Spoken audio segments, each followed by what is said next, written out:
Alofa lover, and welcome to The Link Up. Today's episode, I have my good friend and sister Hana Schmidt in the house. Yeah.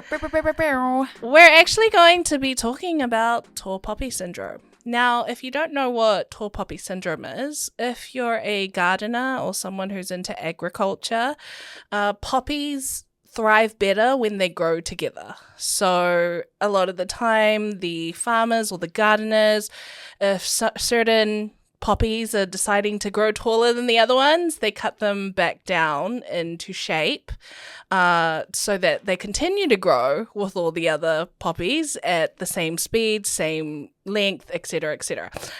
So, as I guess Kiwis and Australians, we've taken to using the term tall poppy syndrome as a thing where if someone is doing well or if they are excelling in their lanes, it's almost like other people who see that level of a success get a bit funny or envious of that and decide that it's their job to bring those people down, cut them down to size, whether it's through their words, their actions, you name it. There's all types of reasons for it. But in terms of tall poppy syndrome, which is what we're discussing, this is pretty much the gist of what tall poppy syndrome is. So, Hana, before we get into tall poppy syndrome, actually, can you just give us a bit of background about yourself, please? Yeah, sure.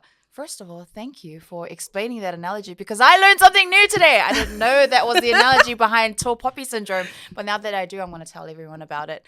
Great. Hi, everyone. I'm Hana, host of the Pacific Morning Show, director of Blue Wave, and many other things. Just all the things. Just doing what I love, to be honest, and finally got into the stage to do what I love. With the support not only of myself, there's an entire team and group of people backing me in this. And I'm so happy to be at the stage in life where I have a solid foundation with some amazing people in my family and yourself who I get to grow with in this journey. And it's been amazing. And seeing you do your thing has been the most amazing thing for me, seeing your growth. I genuinely am so happy. Sorry if I'm busy all the time, but just know that I'm just like, grow, Poppy. Grow. I actually, to be honest, I'm on this journey because of you. So I give you all the props because without your support and your belief in me, I wouldn't even be in this season or even in this lane that I'm currently walking in. And it has been exciting and challenging, but so fulfilling in actually being able to see a dream of mine come to life and be a reality that I live in daily. So that's thank what you. Sisters are for. Right? I don't have friends. I only have family. I love it. Okay, so that was a bit of background about you, but we're also here to talk about tall poppy syndrome, but mainly focusing on this podcast game, what are we doing here and how we got here. So I know your podcast journey started, I'd say 3 years ago. 2020. 2020. Especially when it was around politics. So give us a bit of background into how that all came about and even why you jumped into the podcast game. It's been a journey. Yeah. Absolutely. Not an easy one, not a friendly one either. But there were definitely many blessings in this journey. I've got to meet so many people. I've made new family. I know who's solid. I know who's in my corner. I love that. And I know the people who have been there for me when the world was against me. And I'm just at a stage, I'm so happy because it's been established. Yeah. And that was the hard yakka I had to go through to get to where I am now, which is a very loving space to be in. But my podcast started in 2020. I had just had my daughter in 2018, so she was 2 at the time. Once you have kids, your mind switches. It's like, you got to get serious about life or you kind of just fall to it. And when I mean you got to get serious about life, you've got to think about providing, being the best role model for your child and being someone that she can look up to.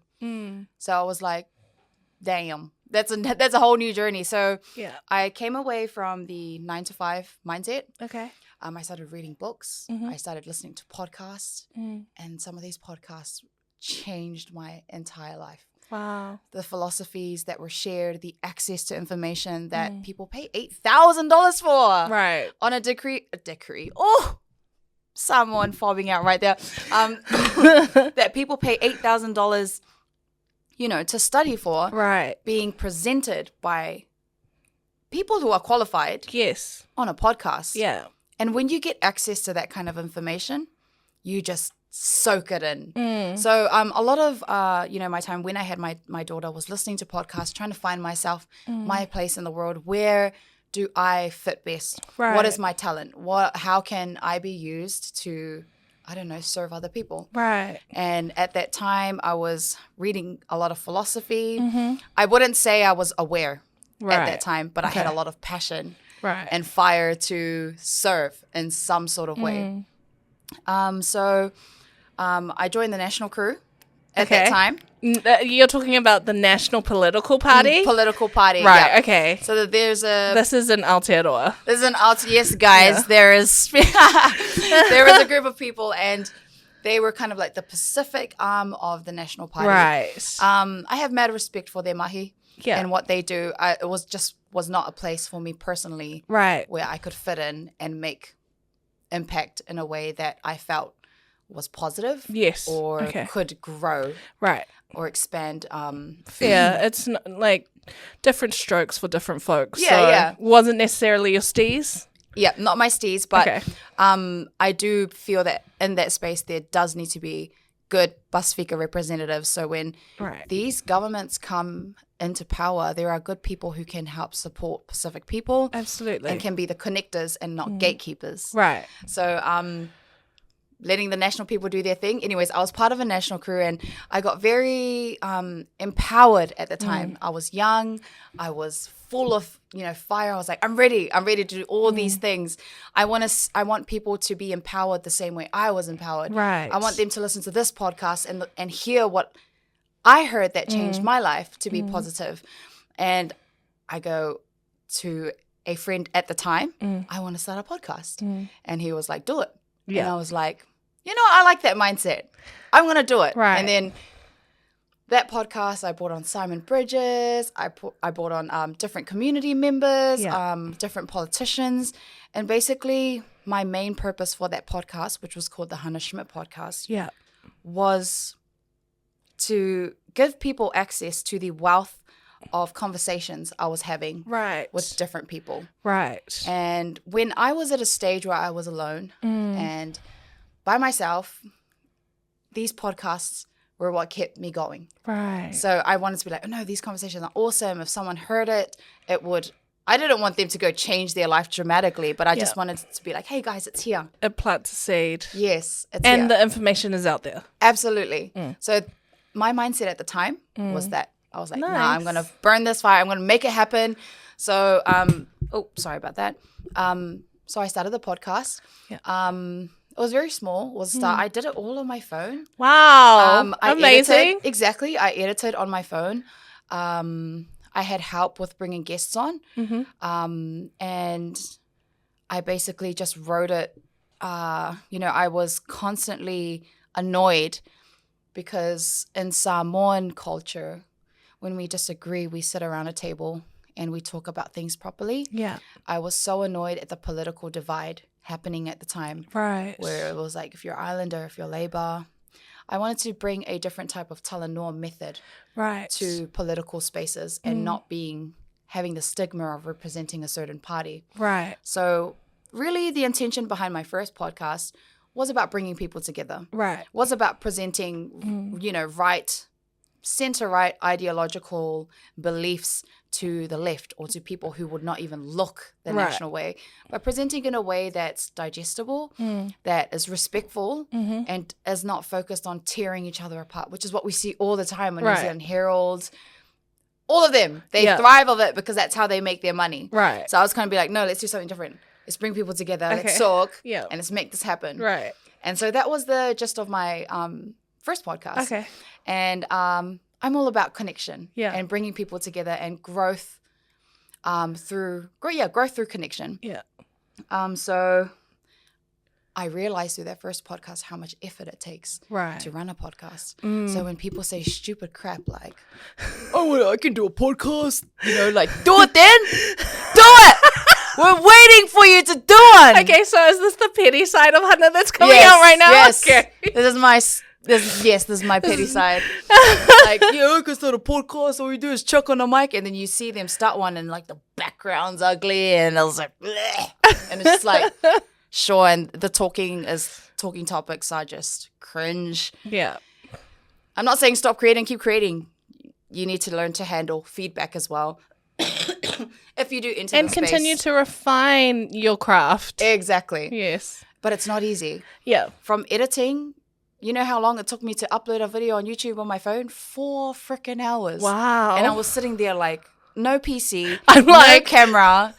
And then there was a stage I lost footage Yeah. on my phone, and then an entire episode was gone. Oh, no. Because I accidentally deleted it thinking it was saved on my cloud storage. Right. Then I cried and I was just sitting there reflecting and pondering, and I was like, it takes so much to make a podcast.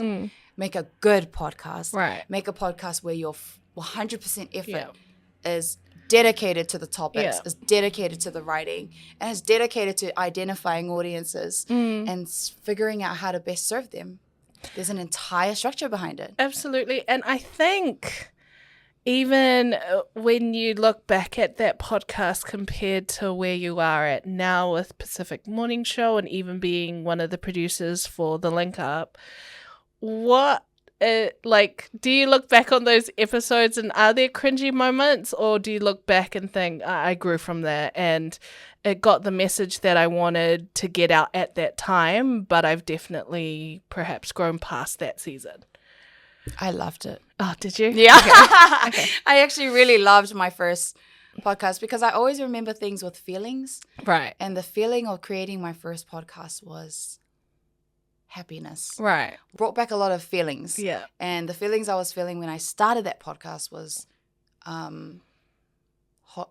this is amazing. I want everyone to experience how podcasts changed my life, how access to information, increased equity in different spaces Right. was made available to me, and I want everyone to feel the same way. And it's not me trying to be a savior. It's just like when you feel something like that, when you have Right. that moment, Yeah. that when you come out of the wilderness and you've been in the wilderness, you want to share that. Right. For me, I just want to be like, hey, everyone, this is awesome. Yeah. And so that's been, I look back and I really appreciated that time in my life. It was a time for me to learn. Right. And I was happy that I did it, because if I never did it, I don't think I'd still be overthinking things like, should I start a podcast? Should I not start a podcast? But now it's just like all guns blazing. Yeah. to So go. for that time and that particular person who believed in you at that time, it was the catalyst you needed At that to time, actually 100. do the damn thing. Exactly. It was Right. definitely what I needed. Yeah. And I'm so thankful to him for it, for pushing me to start a podcast. Right. But at the same time that was happening, tall poppy syndrome came through. Right. And same this people is who- where we're Yeah, getting that's where it's into it. murky. Yeah. And the same people who lifted me up saw the shine, and they were like, didn't give me credit. Right. Those comments that I was the one that put the guest on that show, I should be credited for this, or okay. I deserve this recognition. And then the support left. Right. Once there was motion, once there was progress. And then I was just so, when you're someone coming from a space of love, wanting to give, and then the people you thought were supporting you were saying the same bad things about you, I kind of like sunk and I crashed. I was like, I feel bad now. Do I need to owe this person money because they helped me bring on a guest? Do I need to go and on my knees to this person and say, thank you for giving me the idea? And no, I didn't have to do that. Yeah. These people were just trying to leech and were just trying to, there was some sort of insecurity there that they needed to feel, they needed to be recognized. Right. But if you're someone with good heart, those things are the last things you worry about. Right. Recognition, accolades, all that stuff. It's the last thing, because you understand messaging. You understand that this world is interesting. This world needs people who can send out the right messages. When you understand it from that lens. Well, this world needs Jesus. That's it. And that too. It needs Jesus. When you understand it from that lens, you don't feel the need to try and say, I did it, because that's an ego thing. That's but when you contribute wholeheartedly to a project with the best you got, you feel fulfilled. Yeah. And I think in that respect, our hearts align, because we actually love podcasts for the way that you can give back. Yes. And so, we've been talking about your background with podcasts and even some of the trials you went through and some of the challenges, which, having seen you walk through that journey, it was hard. It was hard seeing a friend and, a soul sister walk through these times. And there is a bit of an age gap between us, and we come from different generations almost. So even in some of the ways you dealt with that stuff, it was so foreign to me, because I was like, oh, Hana, maybe don't do that. And let's get into that. Yeah. I feel like that's a very important part of the journey.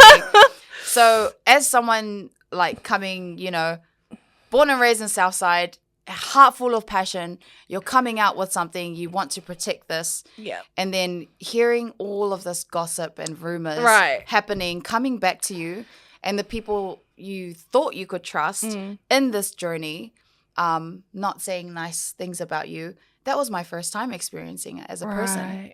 And I was like, what the hell? Like, what actually is going on right now? Yeah. So like you said, we're from different generations. I exploded. Yes. So unhealthily online. Yeah. And I was like, what the hell are you guys doing? Blah, blah, blah, blah, blah. And it was terrible.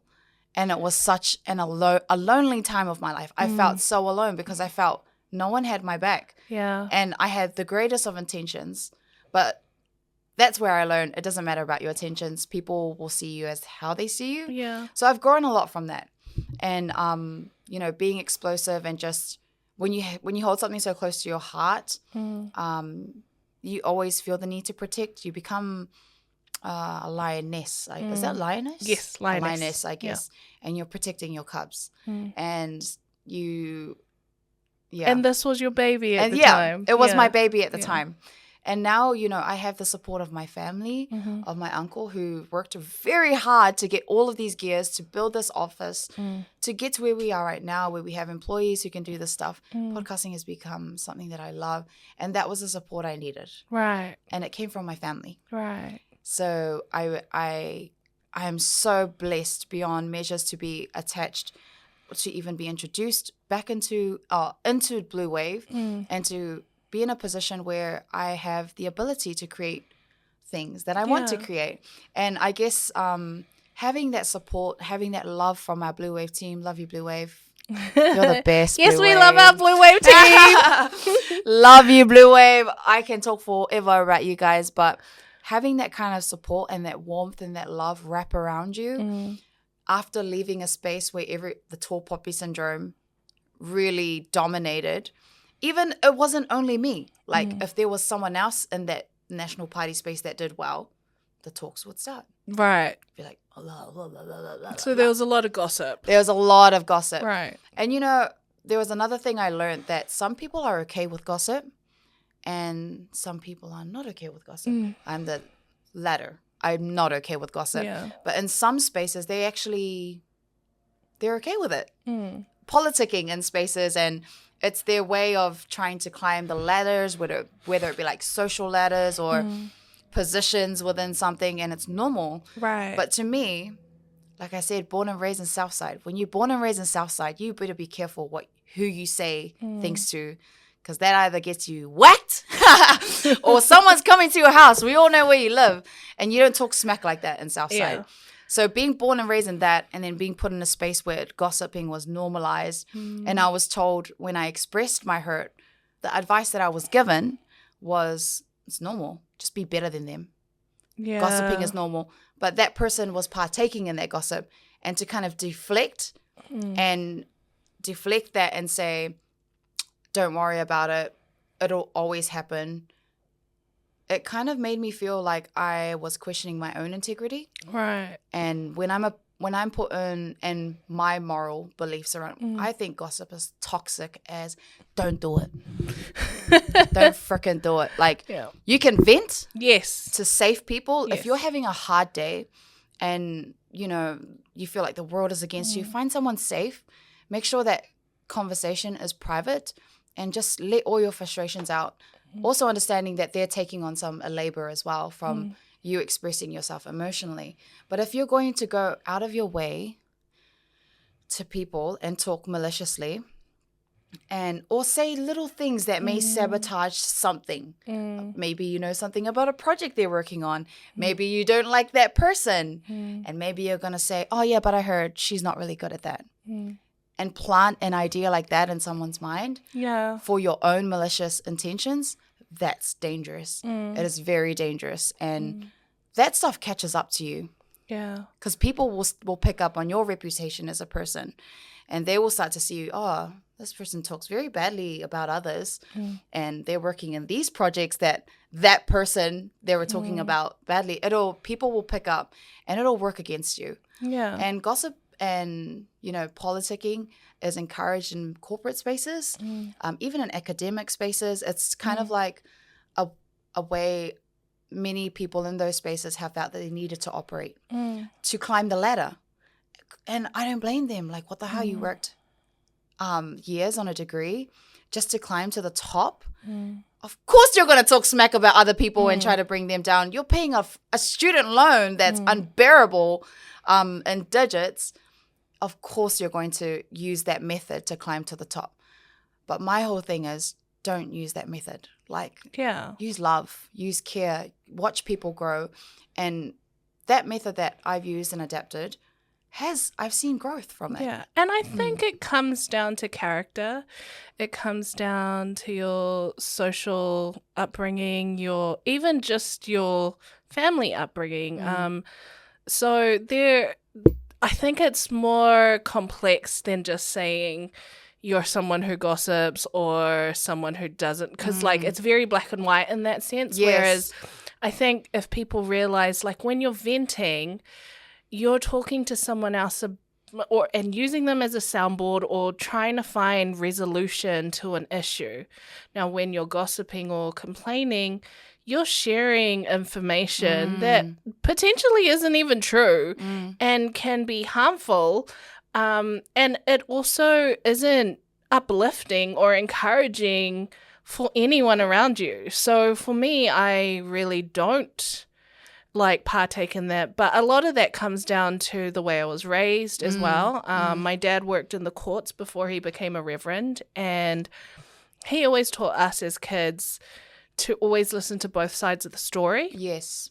To never take sides, and to make sure that you see everyone in a situation as people and have compassion for those people. That's because beautiful. A lot of the time when you're looking at someone and they're the the source of your pain and the source of your challenges, you're just going to want to take them out. You're going to be like, how dare you talk all these lies about me? But if you take yourself out of the situation and potentially put yourself in what they're going through, or even thinking, yes, I don't know what's happening in their life. I don't know why they've chosen to attack me this way.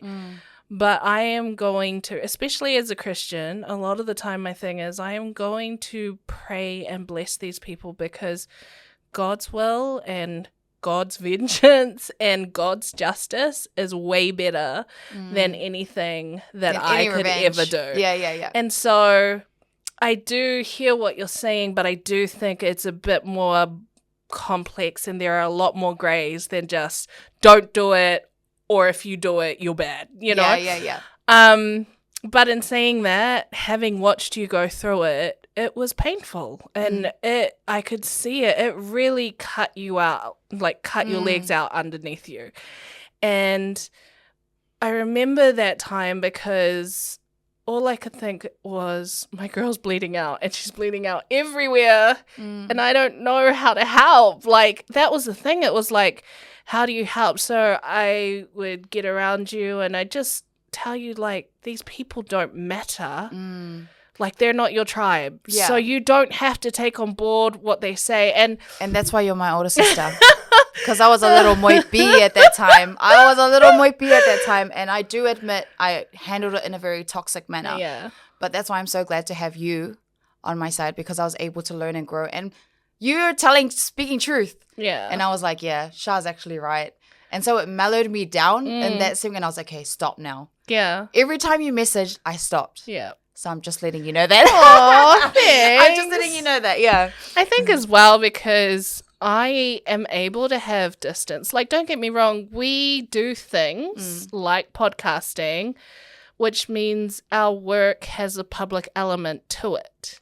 But the thing is, as a person, I'm not public property and neither are you. Yep. So for me, there is this degree of separation between public perception and the people who actually matter to me and their opinions. A lot of the time, the only opinion that matters to me is my dad's.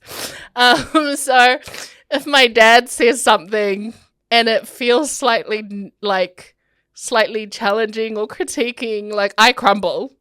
And then I'm like, God, why does my dad hate me? It's never like that. And I've had to, like, have conversations with my dad where I will take how I'm feeling to him. Yeah.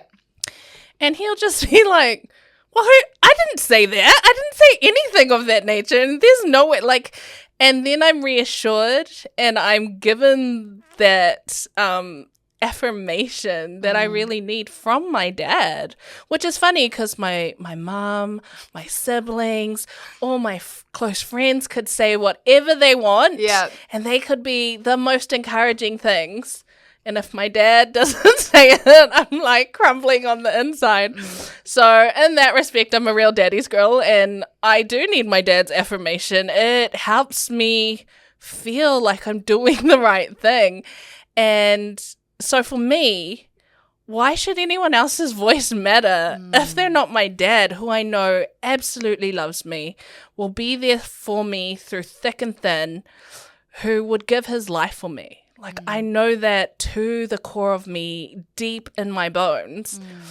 So if someone isn't willing to go that far for me, why does their opinion matter? And a great question. That is why we would have these conversations where I'm like, Hana, they don't even care about you. Yeah. Or Hana, these people want to bring you down. Why give them the power over you or give them that level of power to make you feel small because they don't deserve it? And honestly, I've fought with that for such a long time, but now I'm just like, I don't care. Yeah. And it's been amazing watching the transformation and the growth, because now we can talk about something like tall poppy syndrome and there aren't any residual feelings of like, oh my gosh, and so. No, it's actually like, we know tall poppy syndrome exists, but you have a choice to buy into it or not. And a lot of the time, the people who I surround myself with don't buy into it either. And they encourage me, they uplift me, they empower me, which is why the tribe is so important. Exactly. Like, your support network is huge.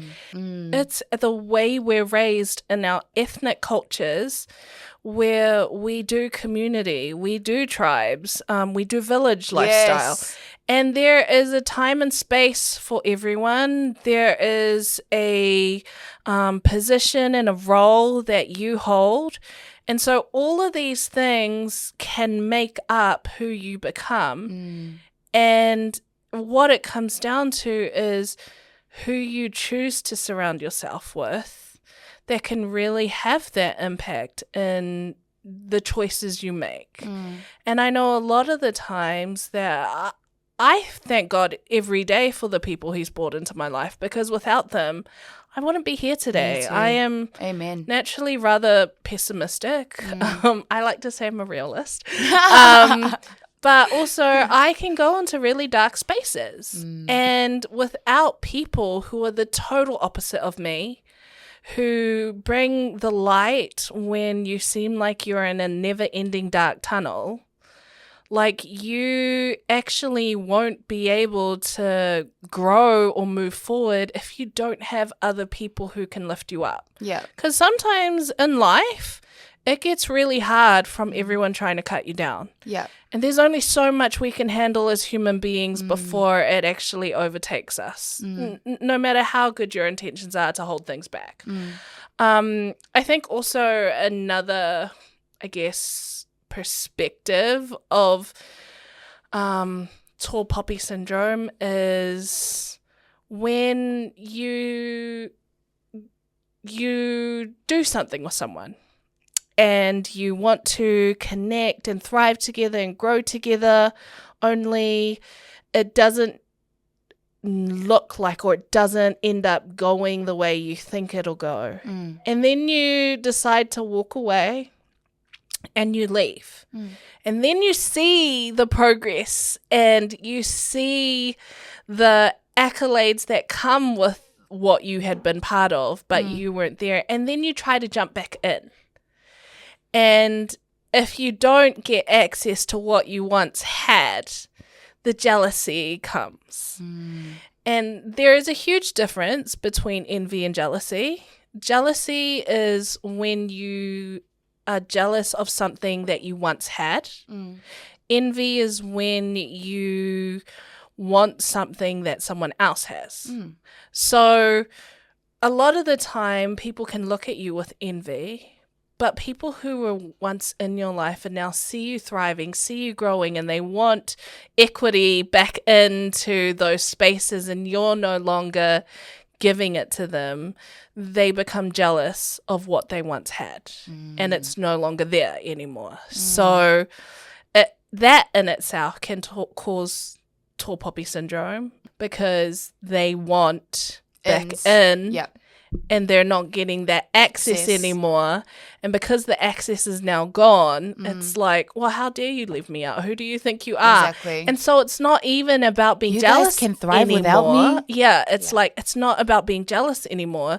You've now turned into an agent of chaos where you want to actually maliciously take someone out because they chose to grow without you. And that is a very toxic trait. Absolutely. So it can be very interesting in the space we're in. I personally have not really gone through any of the stuff that you have. And I think it's partly generational because I am a bit older than you, but then also your steez is different from mine. So we have different life experiences and different ways we deal with things. And so I think for me, the only time I really get upset is if I'm betrayed. And a lot of the time, you can only be betrayed by people that you trust. Yeah. It doesn't happen to me often, but when it does, I am cut off at the knees. Like, it takes me a long time to bounce back. I'm always questioning what was my part in this. Like, how did I add to this? Was there a breakdown because I played a huge part in it? Or is it miscommunication? Or is it that I did something and there's something deficit in me that enabled this situation to come about? Betrayal is the devil. Betrayal is the devil. I've been betrayed a lot in my business journey. I'm okay with handling betrayal now. Yeah. But I have a very healthy relationship with consequences. Yes. Shout out to Jeff. So he's the one that framed it that way. So at the end of all the betrayals, I kind of still always blame myself. Right. But not in a negative way. I'm kind of like, improve your trust, improve your intuition around people, improve how you manage relationships, improve communication. Yeah. And betrayal happens mostly because there's a breakdown of communication and because someone is unwilling to tell you how they feel. Right. Because they are scared of how you will react. And that is more dangerous than being straight up with someone, than sitting down and having a talk, which is why this podcasting space is important for me anyways. Yeah. Because I'm all about communication. If I'm angry with someone, I will most likely let them know that I'm upset. If I am happy with someone and I love what they're doing, you'll get a message from me saying, bro, you did like awesome. I love that for you. Keep going. Right. So betrayal usually happens at a communication breakdown and just not willing to handle the respect or the va that we talk about all the damn time. We talk about it. Yeah. That va is best understood from a cultural lens. Yes. Would you agree with that? Absolutely, because in Western culture we don't really have a word for the va. Like, or even an ideology that represents the va well enough. And even for me, I've only really learnt about the va in the last couple of years, last 3 or 4 years actually. And it was an uncle who taught it to me. And so once I grasped what the va actually was, man, it was transformative because I could finally understand certain cultural perspectives, understand the generation above me a bit better, because being raised Western, it meant that I have opinions. And in our, I guess, Western perspectives, when you have a thought, you say it. Yes. When you have a way to express yourself for a situation, you're going to do it right then and there. And so in island culture, we're not raised like that. We're raised to listen, to be respectful, to be honoring. And so having opinions that are contrary or opposite of what our elders say, a lot of the time it's like the va teaches you just wait till your time and space comes. Whereas in Western cultures, like, no, you need to hear what I have to say now. Exactly. Because what I have to say is valid. And there's beauty in both. But there's also, like Sahara, who was one of my previous guests, shared. Hi, Sahara. There are hybrid ways of doing things that will actually benefit our future generations. Absolutely. If we allow them to come together. 100%. And I agree with basically everything you just said. Like, on a heart level, like, I feel that, the Western culture, we're always about me, individualism. I'm not saying individualism wrong. I look at individualism as personal responsibility. So it's playing your part in a society and taking that responsibility as something very serious, and playing your role. So that's how I see it. But it kind of, when you get further, it's like people are making it about everything should be about me, and it gets a bit egocentric and selfish in a sort of way. So I kind of try and pull, if I notice a friend or a family member who's kind of moving towards that, like, no, it's all about me, what about my voice, what about this, I'm like, I kind of try and reel them in and present the cultural lens, which you just spoke about. And it's all about respect. Yes, you may know everything. Yes, you may have a PhD. It does not make you more worthy than another person. Totally. Yes, it may in a certain field, on a certain project, in a certain workspace, but that does not mean your value has increased compared, like your life value, your spirit, your soul does not make your soul more important than someone else. And if we see things that way, we see things with love and empathy. Right. And those are qualities that are kind of shut down with kind of like capitalism. This is very broad, capitalism, and this how things are structured to climb corporate ladders, academic ladders, and all these things. We're constantly competing against each other. But in beautiful Samoan culture, we've learned to honor, respect, regardless of who you are, where you come from. It's all about people and connection. Yeah. So we're both really big on that, and absolutely, it's a beautiful thing.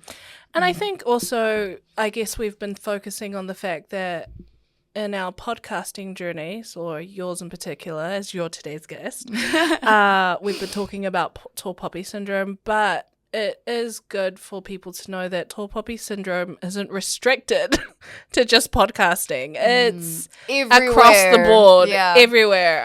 I remember when my best friend and I, we'd started, she had pioneered an organization that we were a part of for a long time around street dance. and she was 17, I was 19 at the time, and we were told by a lot of these other dance studios, you guys are too young to run this, and you don't know enough. You wouldn't believe the amount of naysayers we had at the time. And, you know, for us, we were just passionate about dance and about community and about this opportunity that had presented itself. And so we started this little old organization called Street Dance New Zealand. And it was interesting because for the first 3-ish years, we were continually just having to fight naysayers and prove, and mainly her, because I was operations and she was the front. So bro, she had people coming for her left, right, and center, and I was like, what is going on here? But we also both knew deeply that we were doing what we were called to do in that season, which was to be about the community we enjoyed and loved, and to give opportunities in a fair way to others. For anyone listening, the OG pioneers of Street Dance New Zealand. OG pioneers. So, you know, we absolutely loved it for the season it was. And I left in 2012 and she left in 2013. And that organization still runs today. Like, how dope is that, you know? That's what we want. Absolutely. You know, like, you want to create something that you can pass on and you know will last for a long time. And I think that's beautiful, the work that you did, and that it's still surviving after years and providing platforms for all of these young creators. Well, I mean, I came up with the likes of Sweet and Sour. I wanted to be Sweet and Sour back in high school. Desire 2.0, Request, Fearless, like heaps of those kind of crews back then. You had even Fusion. Yes. So just a lot of these different dance crews. And, you know, these were all they were younger to me, and now to see they all have families and they have kids. And I'm like, wait, you guys all grew up?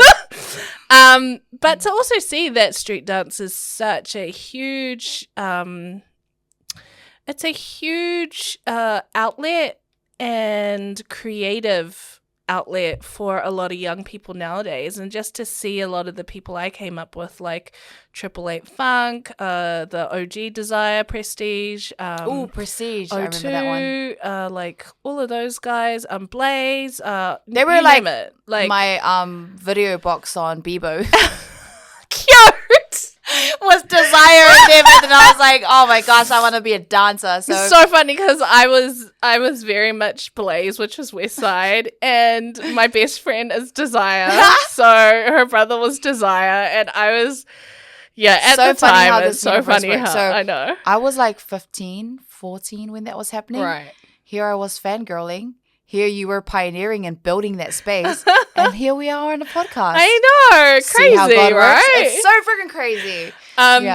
But the point of the little anecdote is that back then they said we were too young. Yes. Back then they kept trying to get us to hand it over. And it was because of our support, which was Cross Power Ministries at the time, with the amazing Sully Paya and Joanne Paya, who fully believed in us and backed us. And, you know, also high key, my best friend's parents. So amazing. Having their support meant that we could ground ourselves in who they were and still believe in us to keep going forward. But it was not easy at all during that time. There were nights where we'd be crying. There were nights where we were like, should we give it up? Like, there were a whole heap of moments where it was really tough. So to be able to do your time and then go out the way you want to go, like, it was like, because I was very much like, I'm done with street dance. It's actually not what I'm super passionate about. I realized I'd been doing a lot of it for my besties. And So when I left, I got back into my academics days and wanted to, I guess, pivot towards that path and the things that I loved. Yeah. And also focus on cultural dance again and Amazing. hula. So it's interesting. So we have all these different seasons of our lives where tall poppy syndrome can rear its head.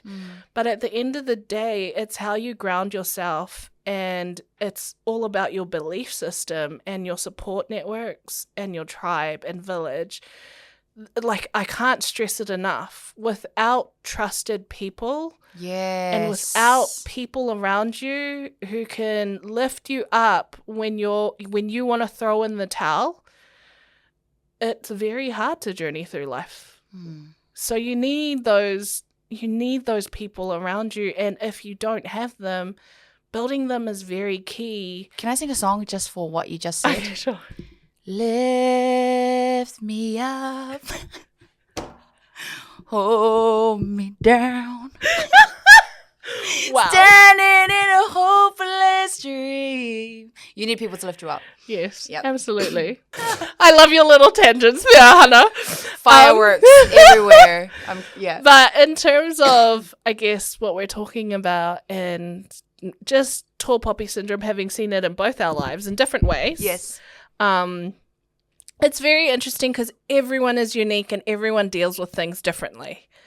And I think at the end of the day, if you don't have grounding, if you don't have a foundation, if you stand for nothing, you'll fall for everything. Boom! Yeah.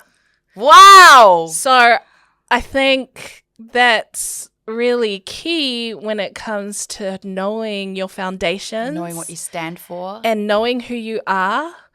Because if you can stand on something, then that's power. Yes. And so no matter what tries to come and cut you down, doesn't matter. Yeah, it doesn't matter, and it doesn't work if they try to cut you down. Yeah. That was beautiful. Yeah. So I think it's with everything that we've walked through and for everything that we will continue to walk through, so long as we have people around us who are amazing and who love us and who believe in us, we will continue to thrive. Doesn't mean we won't make mistakes along the way because we're human. No. The mistakes will be heavy. And I love mistakes because they are where the learning is. Exactly. You're making mistakes, you're doing a great job. Yes. If you're not, be worried. And if you're going to fail forward. Yep. Fail forward is huge because failing isn't a bad thing.